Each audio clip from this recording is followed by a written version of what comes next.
Would you turn with me, please, into the book of Isaiah, Isaiah chapter 5. This is where I'd like to land this morning. I'm going to shorten up the scripture passage just a bit. Instead of reading through verse 30, we'll read down through verse 24, but we'll begin with Isaiah 5, verse 11. So I'm going to invite you to stand as we receive this word together. Let me get my glasses here. That's better. Okay. Otherwise, it's going to be short, real short. Beginning here with verse 11. Woe to those who rise early in the morning to run after drinks, who stay up late at night till they are inflamed with wine. They have harps and lyres at their banquets, pipes and timbrels and wine, but they have no regard for the deeds of the Lord, no respect for the work of his hands. Therefore, my people will go into exile for lack of understanding. Those of high rank will die of hunger, and the common people will be parched with thirst. Therefore death expands its jaws, opening wide its mouth. Into it will descend their nobles and masses, with all their brawlers and revelers. So people will be brought low, and everyone humbled, the eyes of the arrogant humbled. But the Lord Almighty will be exalted by his justice, and the holy God will be proved holy by his righteous acts. Then sheep will graze as in their own pasture. Lambs will feed among the ruins of the rich. Woe to those who draw sin along with cords of deceit and wickedness as with cart ropes. To those who say, let God hurry, let him hasten his work so we may see it. The plan of the Holy One of Israel, let it approach, let it come into view so we may know it. Woe to those who call evil good and good evil, who put darkness for light and light for darkness, who put bitter for sweet and sweet for bitter. Woe to those who are wise in their own eyes and clever in their own sight. Woe to those who are heroes at drinking wine and champions at mixing drinks, who acquit the guilty for a bribe but deny justice to the innocent. Therefore, as tongues of fire lick up straw and dry grass sinks down in the flames, so their roots will decay and their flowers blow away like dust. For they have rejected the law of the Lord Almighty and spurned the word of the Holy One of Israel. May God add his blessing to his word. Please be seated.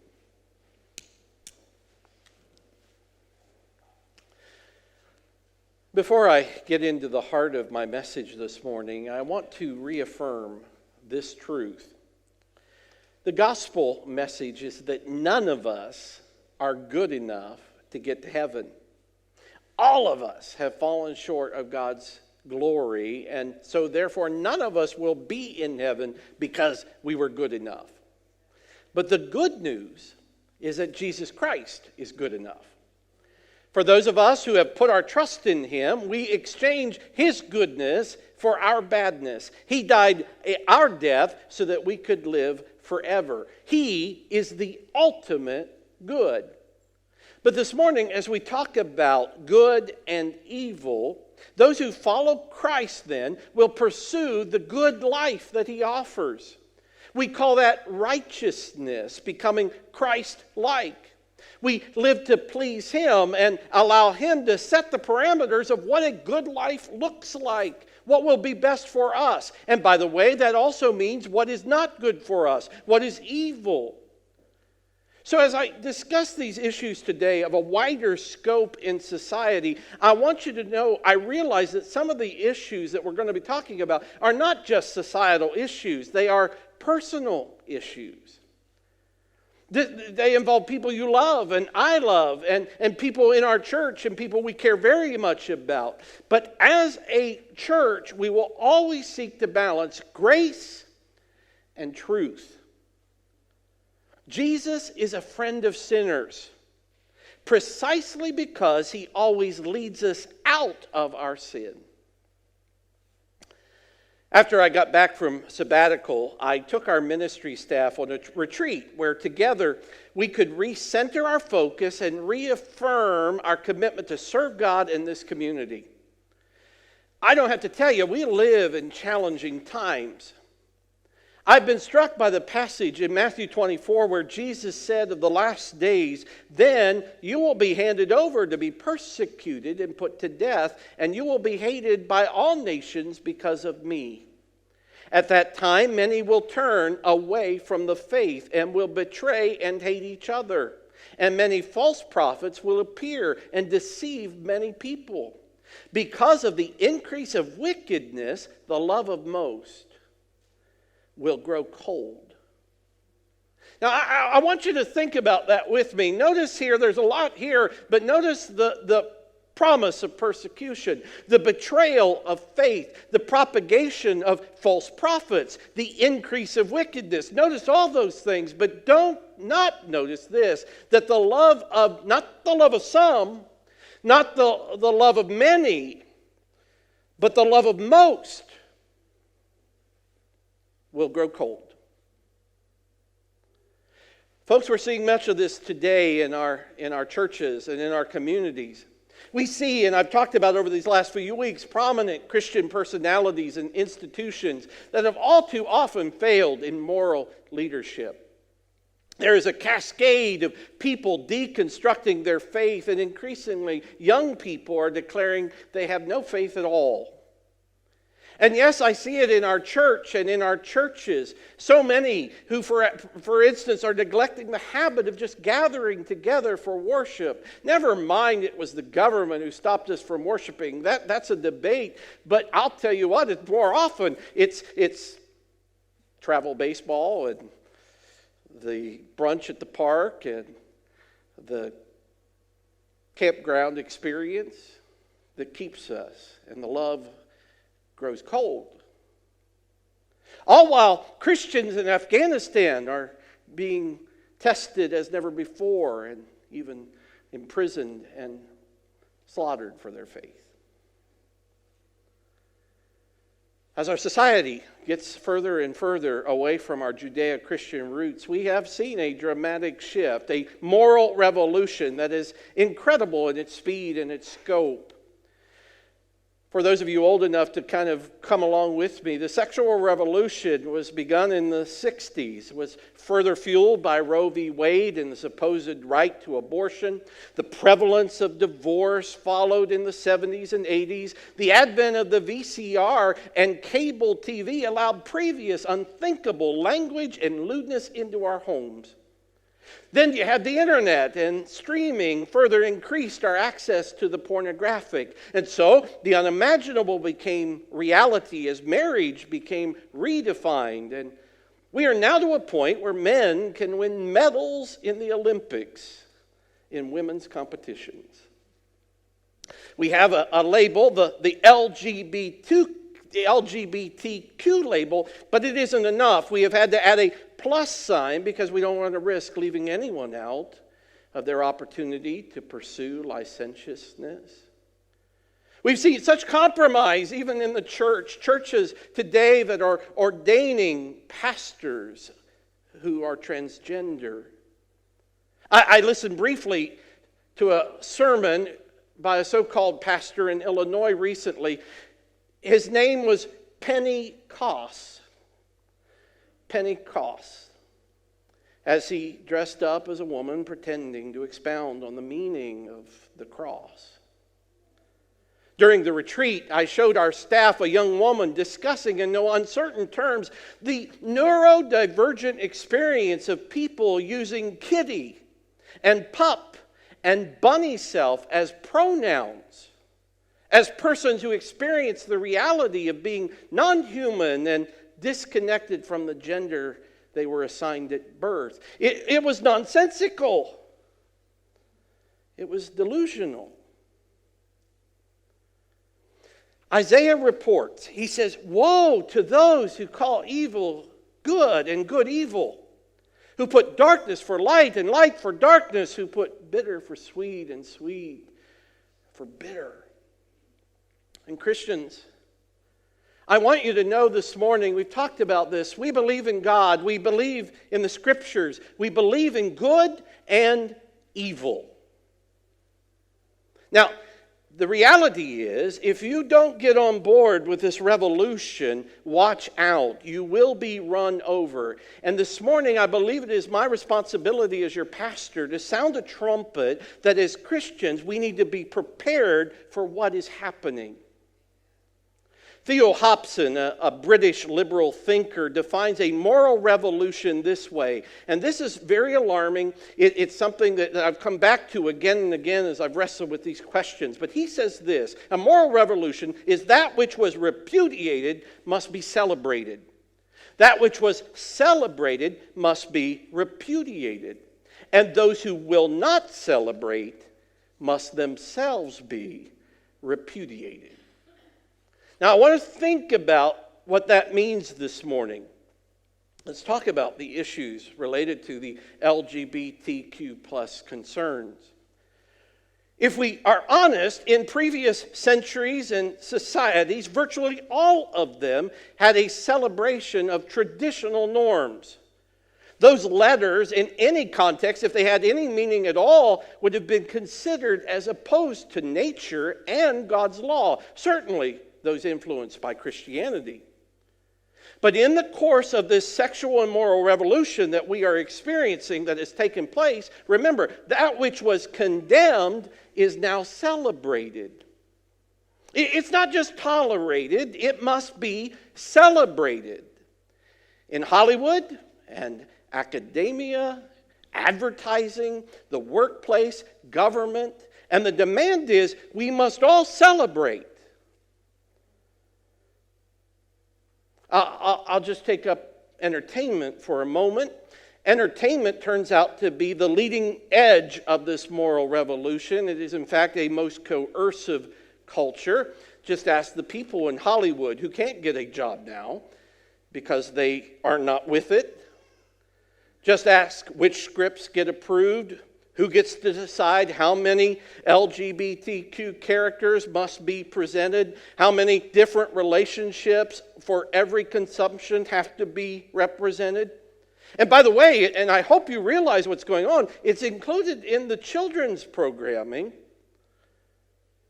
Blue's Clues and Muppet Babies and Sesame Street, and I won't show you what I could. And so our children are growing up positively confused about identity, sexuality, gender, marriage. And as sobering as that is, church, I want to ask you this morning, are we up to the task ahead of us? Because you must understand the final stage of this coercion is in fact repudiation, condemnation for those who held to previous beliefs. That which was celebrated must be repudiated. And so, society's previous moral judgment can't just be said to be one among several options. You believe in God, you believe in traditional marriage, you believe in two genders. No, you can't say that. That is now a threat. That which is good is now defined as evil. And so, of course, in our society, we have a complete turning upside down of the moral order. What was good is now evil, and what was evil is now good. And so, therefore, this newly defined evil must be done away with. And so for the church, this gets very personal. If you aren't willing to celebrate it, then you must be repudiated. To disagree and express as such is hate speech. It's bigotry. Unlawful. You see, one of the giant myths, it seems to be, of our day is that there are some people who want to codify morality and there are others who don't.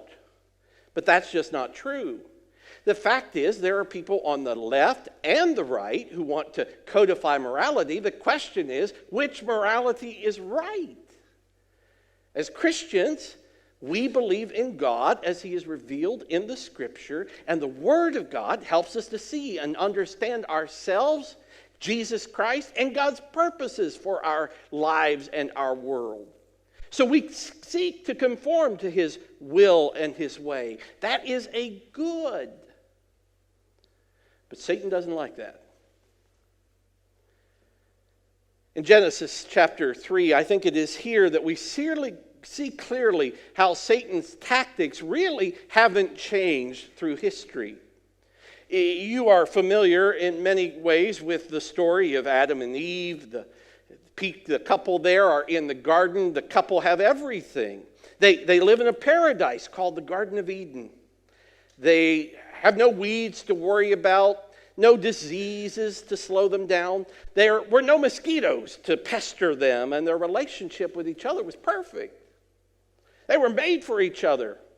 No divisions, no inhibitions.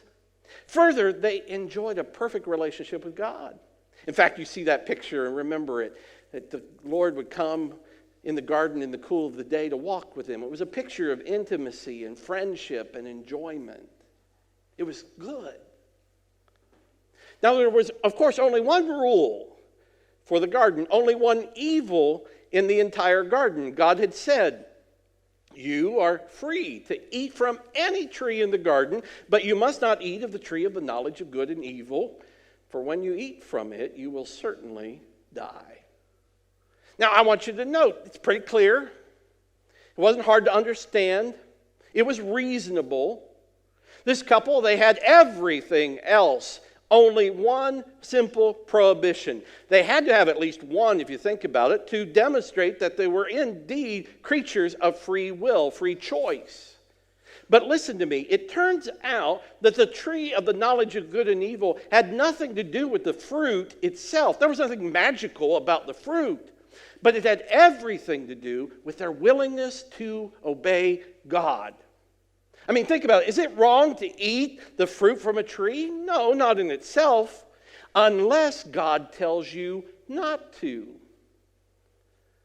You see, what is moral is based on Him. It's not based in us. So listen, God's prohibition did not change with the passing of time. He did not give the indication that He might change His mind. It wasn't about whether they agreed it was a good idea or not. He wanted them in the simplest of ways to choose to obey Him. But then Satan comes one day in the garden in the form of a serpent, and the scriptures describe him as crafty as any other being. And he said to the woman, "Did God really say you must not eat from any tree of the garden?" And if you're looking at the language there, you catch on. Wait a minute, Satan, what are you doing here? And you begin to realize that there are three things that Satan does that I think he still does in our day and time. His tactics don't change. And the first one is this: he ridicules the truth. He ridicules God's truth as unreasonable. Did God really say that? Did God really say that humans were created male and female? Did you really mean that there are only two genders? Did God really say a man shall leave his father and mother and cling to his wife? You mean marriage is to be a lifelong exclusive commitment between a man and a woman? Did God really say that? In our day, that sounds ridiculous. So he ridicules God, but secondly, notice how he twists the truth. God did not say that they could not eat from any tree. He in fact says that they could eat from every tree except one. There was so much they could enjoy. There was every fruit imaginable that they could have. Beautiful fruit to be theirs.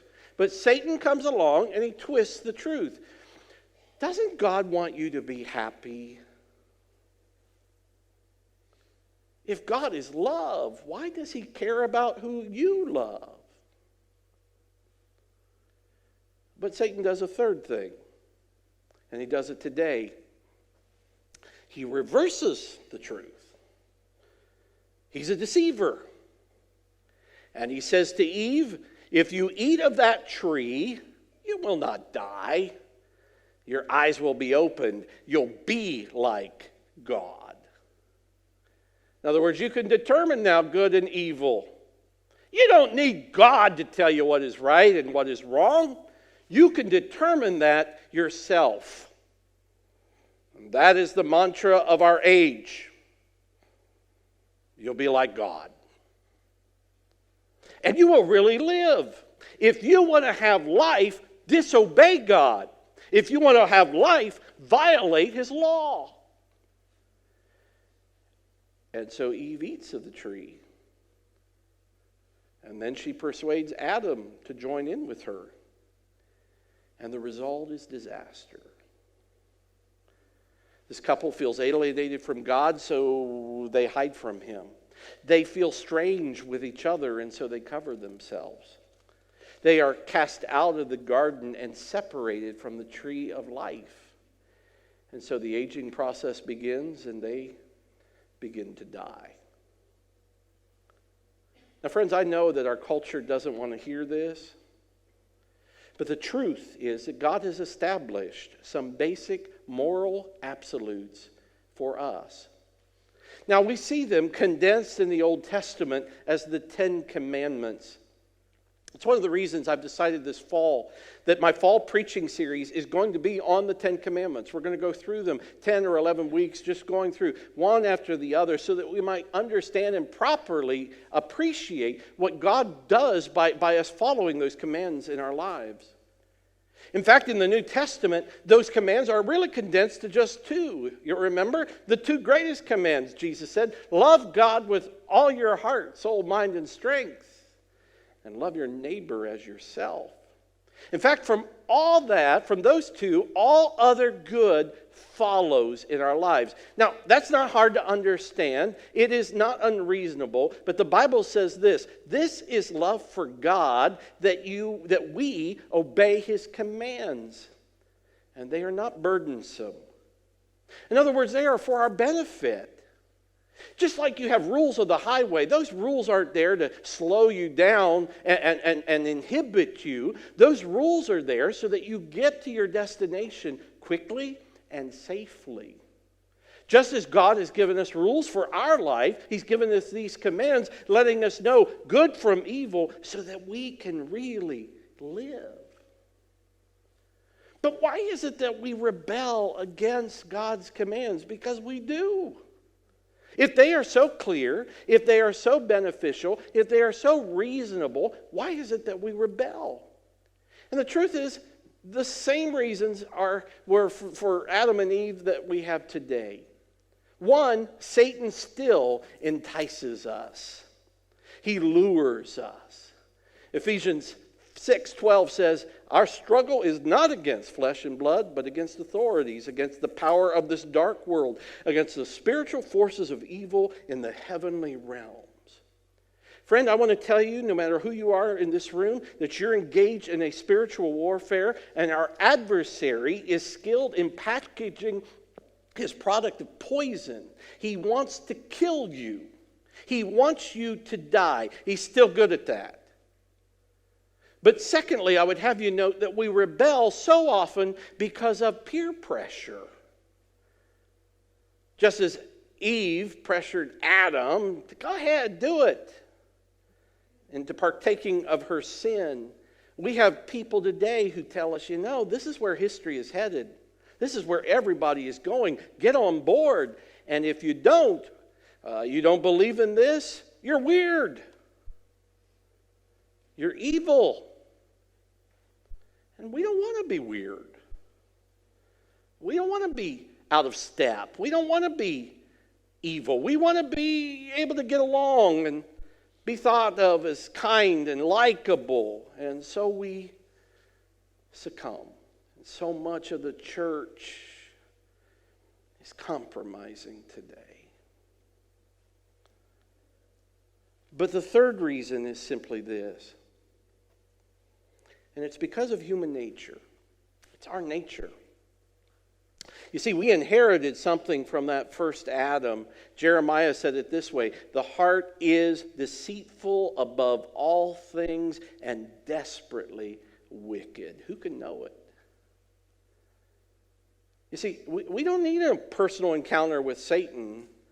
We don't need to be tempted by pressure from others to be persuaded.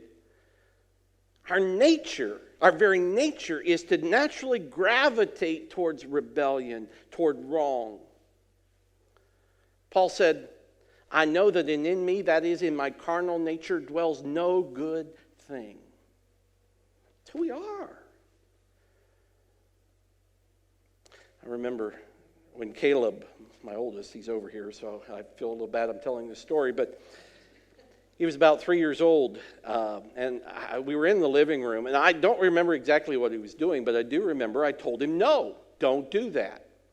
Well, immediately, he begins to tear up, and he runs into the kitchen. He looks at his mother, and he says, Daddy is trying to tell me what to do.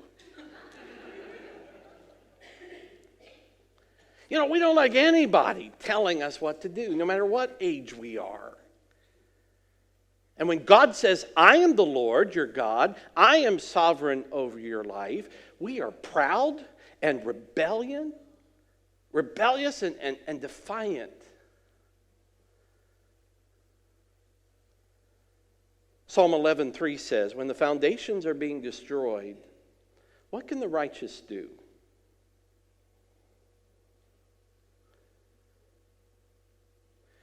Let me suggest 3 things.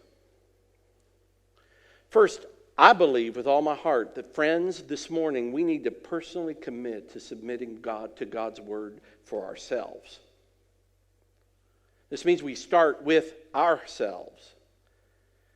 How easy it is to deal with the speck in someone else's eye when we have this major log going on in our own. And we've seen that in Christendom, in the United States especially, in church leadership. Those who love to cast stones when in fact they have so much sin in their own life. We must recognize we haven't kept God's law. We haven't obeyed his commands, and we must ask for forgiveness for our pride, our rebellion, and recognize he is our ultimate authority. And when we do that, I pray that he would break us of our tendency towards sin and self-righteousness. Listen, a good pilot will tell you that they have to trust their instruments rather than their instincts, because when they're up flying around in a storm and it's cloudy and you can't see the horizon, and you can lose your equilibrium. It's very easy to get cast back and forth in such a way that the inner ear sloshes all stuff around, and you become you experience that sensation of vertigo, and you have no idea what is up or down. That's why your instruments at that moment are so very important, because they will show you the way, otherwise you will crash. They'll tell you what's right versus what your brain might be telling you in that moment. I would say this, in your life, in this topsy-turvy world, you may get some false indicators. But the Bible says there is a way that seems right to a man, but it is the way of death. There comes a point when we just have to humbly submit to God's word and say, Lord, I may not understand. I'm not even sure I agree, but your word is true and sure. Lord, I will obey you. We need to make a commitment this morning in our churches, in our families, in our marriages, that we will put God first. May it start with us. But secondly, friends, we need to be willing as Christians to be distinctive in our culture. Folks, are we willing to be different? To stand out? To stand up? And yes, take the heat. Jesus said, you are the light of the world. A shining city on a hill cannot be hidden. It's one of the reasons I want to offer this fall a study on Wednesday nights when we're going to be going through the book by Erwin Lutzer called We Will Not Be Silent. And in that, he begins to deal with this idea of dealing with culture. And as Christians, how do we respond and under the challenges of our day? And I'd invite you to consider joining us. We'll start that in just a week or two. And finally, I just want to give you this admonition. Don't you ever forget, as the righteous, that Jesus reigns. Jesus is Lord. He's on the throne. Everything else might be really as bad as it appears. In fact, it might be worse than it appears. But Jesus reigns. And He's going to redeem this mess soon. And so, church, we have no right to despair. But we keep going. We can be a part, however small a part, of the world's redemption. I think of Acts chapter 5, that little group of Christians. Peter and John were bold, and they were thrown into prison for standing for Jesus Christ. And they were warned by the Sanhedrin, the authorities, the officials, not to preach anymore, or the consequences for them would be worse. And you remember Peter and John's response: we must obey God rather than men. And so they kept preaching. And Christians were martyred by the hundreds and thousands. But because Jesus reigns, I want to tell you that this church must continue to stand for truth. We must do it with grace, with love and compassion. And by the way, if you're struggling in this area in any sense of the issues I'm talking about, I want you to know we love you and we will walk with you through those moments. But I pray for God to allow us to be people of courage, because the first century church was no place for the faint of heart.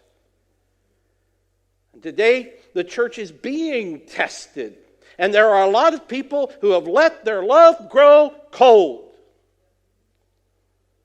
The Bible says, woe to those who confuse evil with good. But remember what Jesus said. Blessed are those who hunger and thirst for righteousness, for they will be filled. Are you going to be filled? Are you going to be blessed? Let us choose to stand